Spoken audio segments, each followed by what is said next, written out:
Y al versículo 10, y entonces vamos a dirigirnos a Dios en oración para que Él nos enseñe y nos ilumine para el estudio y la meditación de esta tarde. Repito, Efesios capítulo 1, versículo 9, dice la Biblia, dándonos a conocer el misterio de su voluntad según su beneplácito, el cual se había propuesto en sí mismo de reunir todas las cosas en Cristo en la dispensación del cumplimiento de los tiempos, así de las que están en los cielos como las que están en la tierra. Hasta ahí, hermanos, vamos a orar.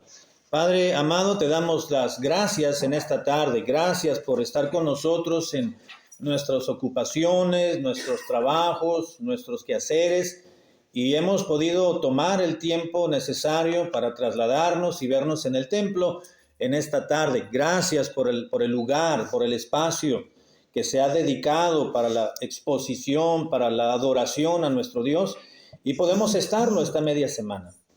Gracias también por los hermanos que han venido y que estamos aquí. Padre, te pido que abras nuestro corazón de manera tal que podamos comprender alguna verdad de tu palabra en esta tarde y podamos guardarla fuertemente y quede fuertemente adherida a nuestro ser para poderla meditar, para poderla tenerla siempre latente en nuestro corazón, de manera que esto nos haga meditarla a cada uno en casa, en diferentes ocasiones, y poder crecer en nuestra vida espiritual. Te pido que bendigas este tiempo en el nombre de Cristo Jesús. Amén. Amén. Muy bien. En el versículo 9 ya leído, dice la Biblia, Pablo les está escribiendo a los hermanos de la iglesia de Éfeso, y en el versículo 9 les dice, dándonos a conocer el misterio. Versículos anteriores, en el contexto inmediato anterior, está mencionando el apóstol Pablo que una vez habiendo sido predestinados, elegidos, redimidos, habiendo sido perdonados todos nuestros pecados, dice la Biblia que nos hizo, una vez habiendo tomado esa posición de hijos santos, dice que Dios nos hizo sobreabundar en dos elementos muy importantes. ¿Cuáles son? Versículo 8. Sabiduría. Exactamente. Exactamente. Una vez que ya pasamos a ser parte del pueblo de Dios, dice que el Señor nos hizo sobreabundar para con nosotros toda sabiduría y toda inteligencia. Ahora, una vez que ya estamos en la posición de hijos de Dios, una vez que ya estamos en esa posición de rescatados o redimidos, como ya lo estudiamos, también Dios nos ha otorgado un beneficio más, como si fuera poco, ¿verdad? Un beneficio más, algo extra. Ahora que venía caminando rumbo para acá, había un letrerito en un poste donde dice, están anunciando, se vende casa. Decía, tres recámaras, baño y medio y 2 autos. Dije, qué bueno que venden una casa con 2 carros. No, está muy bien. Dije, pues, ¿cuándo se vende una casa con 2 autos, no? Se equivocaron, es cuestión de redacción, ¿no? Se referían a que tenía para espacio para 2 carros. Pero pues, ahí decían, 2 autos. Como que fuera un plus, ¿no? Un extra. En la salvación hay un extra. Ahí sí, aquí los autos no, es puro enganche, ¿no? Pero en la salvación sí, Dios nos rescata, nos rescató, nos compró, nos puso en la posición de santos, santificados, perdonó todos nuestros pecados de acuerdo a la abundancia o riqueza de su gracia, dice el versículo 7, pero además nos hizo sobreabundar en toda inteligencia y sabiduría. ¿Para qué, hermanos? ¿Para qué Dios nos ha dado, ahora siendo parte del pueblo de Dios, nos ha dotado de inteligencia y sabiduría? Para, versículo 9, para que podamos comprender cuál es el misterio de su voluntad.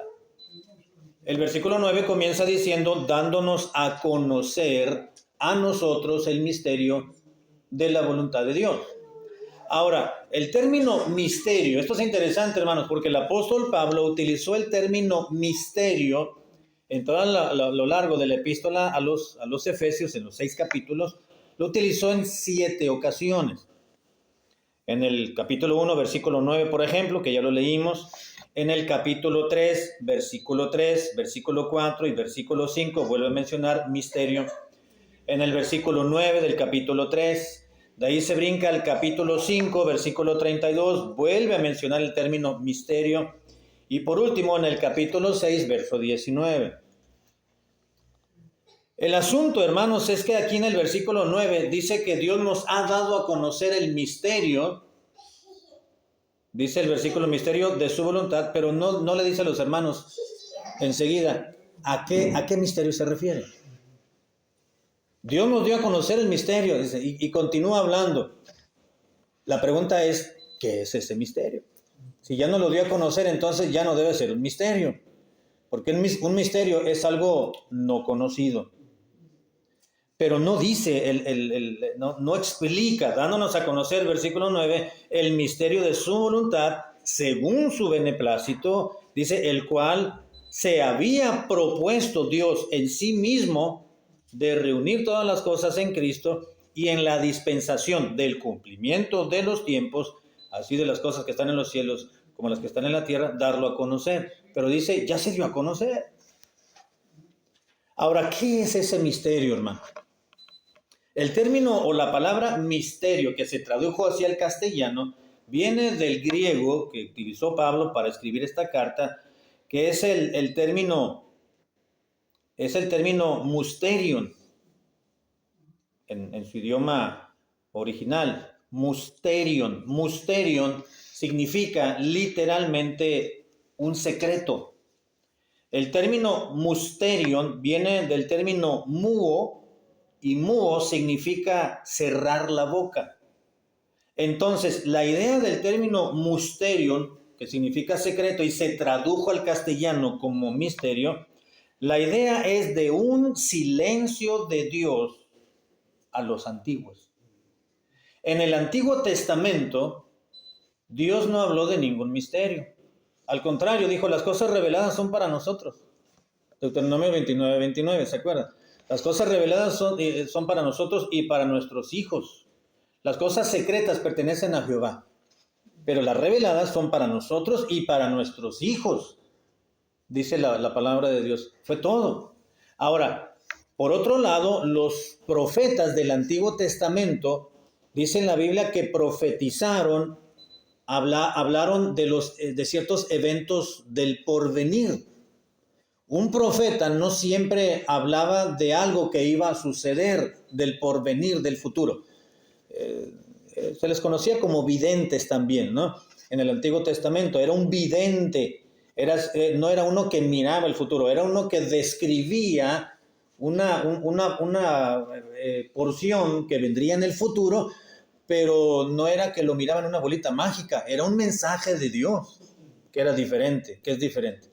Hoy en día, en la actualidad, se utiliza el término vidente para referirse como a un medium, a un espiritista, como que es el mediador entre un espíritu de una persona que ya falleció y de los vivos, ¿no? Algo así. Pero el término vidente, utilizándolo bíblicamente, era un profeta, así se les conocía, vidente. A Elías lo conocían como vidente, a Eliseo como un vidente, al resto de los profetas como videntes. Y ya nosotros lo conocemos también como los profetas del Antiguo Testamento. Ahora, por ejemplo, Isaías, que fue un profeta, un vidente del Antiguo Testamento, profetizó en nuestra era, en la era que estamos viviendo, y profetizó en un espacio de tiempo que todavía no vive, está en el futuro, ¿verdad? Profetizó acerca del reino de Dios, del reino de aquí en la tierra, el reino de Dios en la tierra, es decir, estamos hablando del milenio. Pero nunca habló de la iglesia. ¿Sí me doy a entender? Habló de la dispensación de la gracia, es decir, de algo que iba a suceder en la dispensación del reino, pero no habló de la iglesia. ¿No? Otros profetas hablaron también de la época en que estamos viviendo, pero nunca hablaron de la iglesia. Ahora, ¿qué tiene que ver la iglesia? Bueno, que la iglesia es ese misterio. Pablo se brinca del capítulo 1 hasta el capítulo 3 para decirles a los hermanos de la iglesia de Éfeso de qué se trataba ese misterio. Vamos al capítulo 3, versículo 3.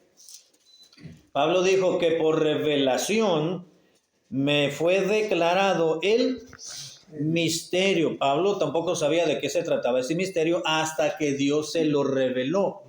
¿Okay? Dice, por revelación Dios me declaró ese misterio. Dice, como antes lo he escrito brevemente, es decir, en el capítulo 1, versículo 9, que habló de ese misterio. Y muy breve, por cierto, ¿verdad? No explico nada. Y en el versículo 4 dice, lo cual, dice, leyendo lo cual podéis entender cuál sea mi conocimiento en el misterio de Cristo. Como diciendo, ahí les va lo que yo sé de este misterio, ¿no? Versículo 5. Misterio que en otras generaciones, es generaciones pasadas, se refiere al Antiguo Testamento, no se dio a conocer a los hijos de los hombres, como ahora es revelado a sus apóstoles y a los profetas por medio del Espíritu. Y dice, ¿cuál es el misterio? Que los gentiles son coherederos y miembros del mismo cuerpo, y los gentiles son también copartícipes de la promesa en Cristo Jesús por medio del Evangelio. Este es el misterio. Vamos a irlo desglosando. Pablo dice que ese misterio es que los gentiles son coherederos y miembros del mismo cuerpo. Ahora, el Señor Jesucristo, ¿a quién vino primordialmente, de acuerdo a las Escrituras? El plan de la salvación estaba primordialmente trazado ¿para quién?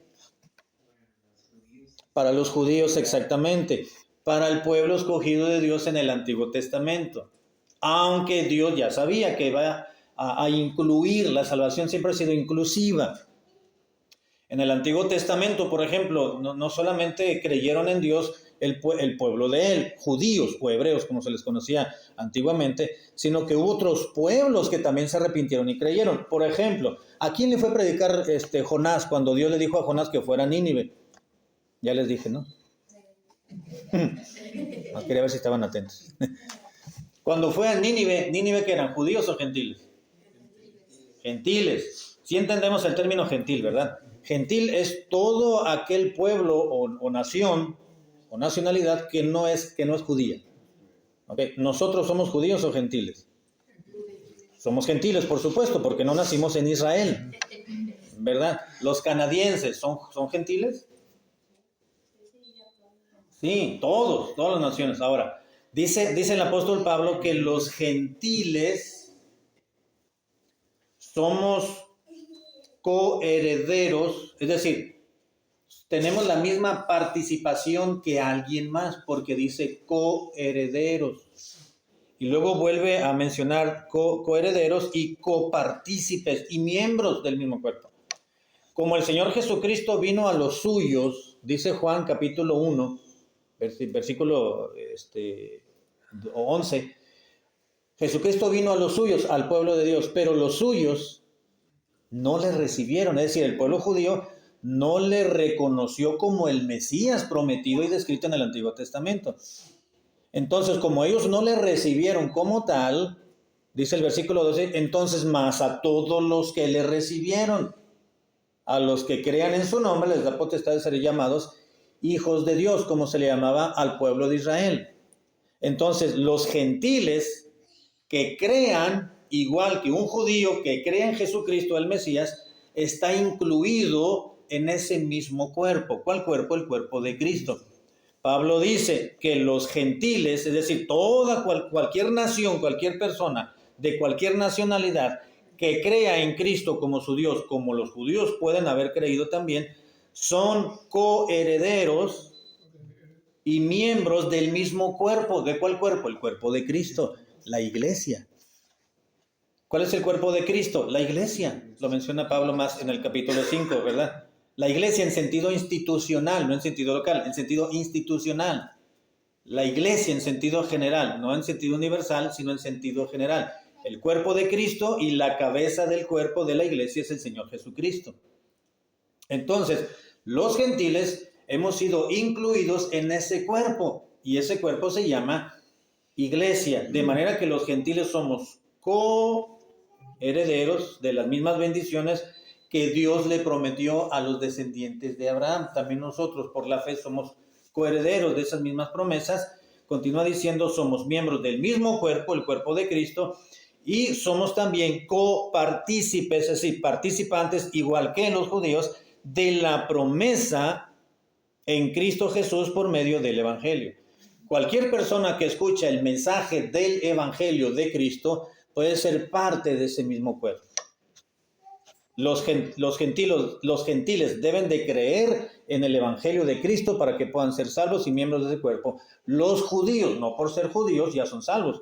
Todo judío debe de creer en Cristo para que pueda ser salvo. No tienen ningún privilegio. Tenían ventaja, pero la perdieron. No tenían ese privilegio y tenían la grande ventaja que la salvación fue primordialmente dirigida a ellos, pero la perdieron la ventaja. Ahora, ¿quién tiene esa ventaja? Todo aquel que cree. Todo aquel que cree.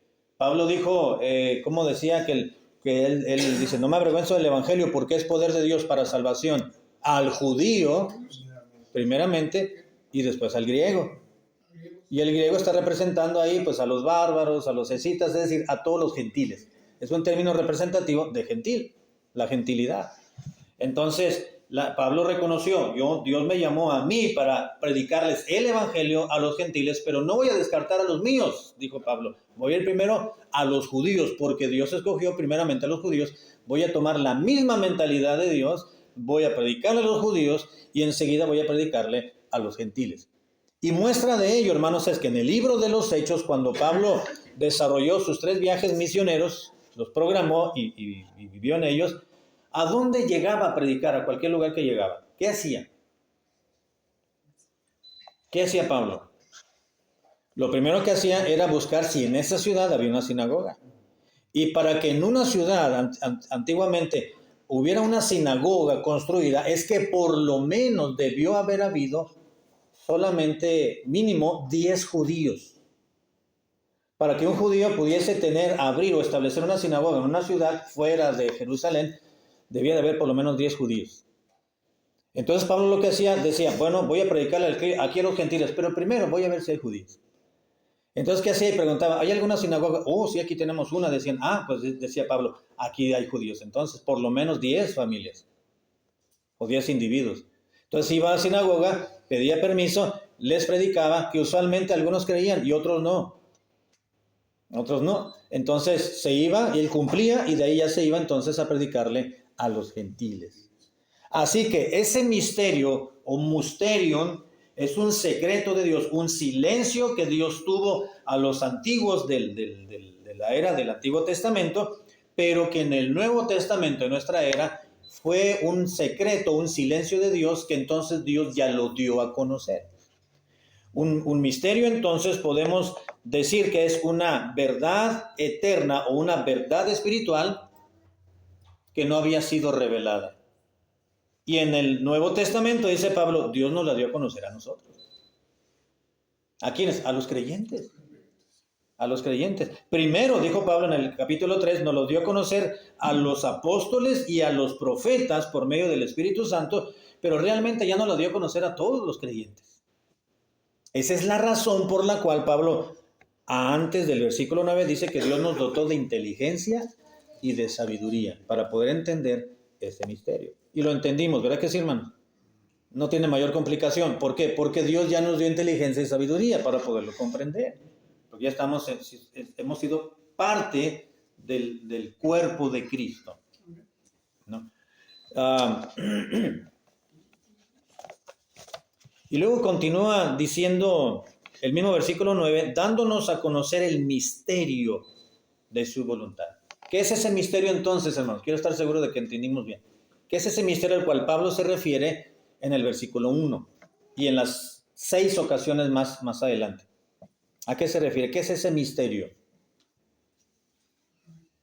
En una sola palabra, ¿cuál es el misterio de Dios? Una sola palabra, la salvación. Tibia. Bueno, La redención. Que vino Jesucristo. La redención. No. ¿El misterio es? Que todos somos algo. La iglesia. La iglesia, exactamente. Ese es el misterio.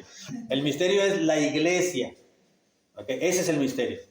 ¿O cómo lo sabe? Pablo lo describe. Los gentiles son miembros del mismo cuerpo. Ese es el misterio. Que ya se integraron los gentiles al pueblo de Dios. Ahora el pueblo de Dios somos todos los que creemos. El pueblo de Dios ahora en la actualidad no son los judíos únicamente. Somos todos los que hemos creído a través del evangelio de Cristo que ha sido predicado, creyendo en él, entonces somos parte de ese mismo cuerpo. Y ese cuerpo es la iglesia. Entonces el misterio, hermanos, del cual Pablo habla en Efesios, es la iglesia. ¿Okay? La iglesia. Ahora, dice el versículo 9, dándonos a conocer el misterio de su voluntad según su beneplácito. Dios le dio a conocer, le dio este conocimiento a los apóstoles, a los profetas del Nuevo Testamento y a su pueblo, es decir, a nosotros los creyentes, por su beneplácito. ¿Qué quiere decir beneplácito? Según el beneplácito de Dios. La palabra beneplácito es el término que utilizó Pablo, eudoquía, y eudoquía quiere decir voluntad, afecto, agrado, satisfacción, propósito, pero también significa amabilidad. Quiere decir que Dios tuvo la amabilidad, el afecto, la satisfacción de podernos decir o descifrar o explicar o manifestar cuál era ese secreto, ese misterio, ese silencio que Dios tuvo. Ahora, ningún profeta, ni Noé, ni Abraham, ni mucho menos, ni los profetas Ezequiel, Joel, Amós, Abdías, Jonás, Miqueas, Nahum, Habacuc, Sofonías, Ageo, Zacarías, ni Malaquías, ellos no profetizaron o profetizaron de la dispensación en la cual estamos viviendo, pero nunca hablaron de la iglesia, porque fue un silencio que Dios tuvo con ellos. Ese misterio Dios nos los ha revelado a nosotros y ha dejado de ser, por supuesto, un secreto, un silencio. Ahora ya lo conocemos por el beneplácito de parte de Dios, es decir, porque a Dios le agradó. Usted sabe que Dios hace las cosas por el puro afecto de su voluntad. Versículo 5 dice, en amor, habiéndonos predestinado para ser adoptados hijos suyos por medio de Jesucristo, ¿según qué? El puro afecto de su voluntad. El puro afecto de su voluntad. ¿Por qué Dios nos ha salvado? Por el puro afecto de su voluntad.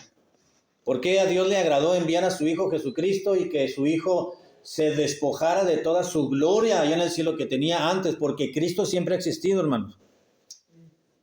Hay una doctrina que se llama la preexistencia de Cristo. Esta nos enseña que Cristo siempre ha existido porque Él es la segunda persona de la Trinidad. Él es Dios mismo. Solamente que en los siglos pasados, en la eternidad pasada, no tenía cuerpo.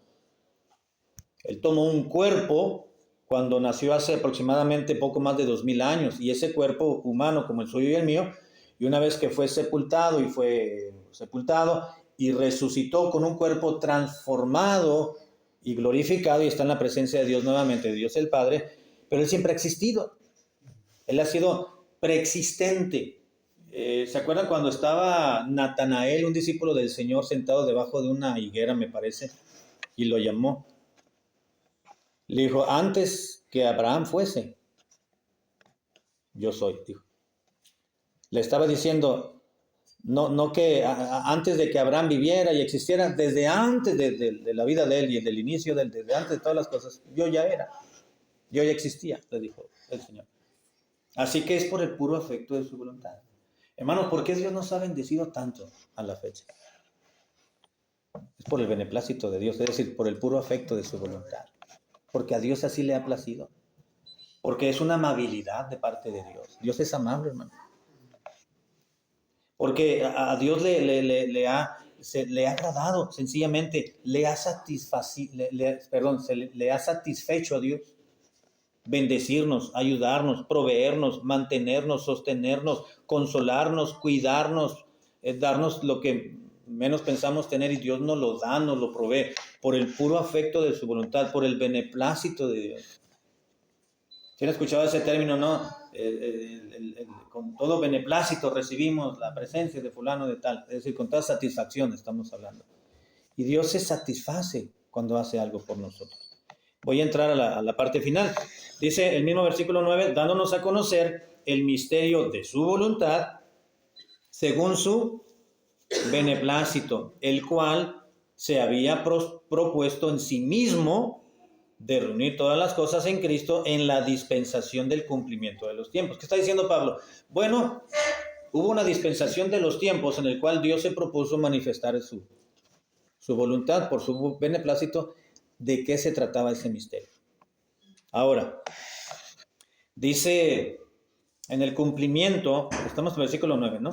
En el cual se había propuesto en sí mismo, versículo 10, de reunir todas las cosas en Cristo.